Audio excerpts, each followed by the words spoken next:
In the course of human events, it becomes necessary for one people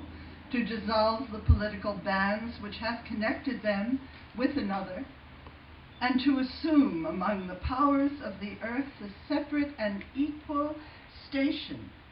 to which the laws of nature and of nature's God entitle them. A decent respect to the opinions of mankind requires that they should declare the causes which impel them to the separation. We hold these truths to be self-evident, that all men are created equal, that they are endowed by their Creator with certain unalienable rights, that among these are life, liberty, and the pursuit of happiness,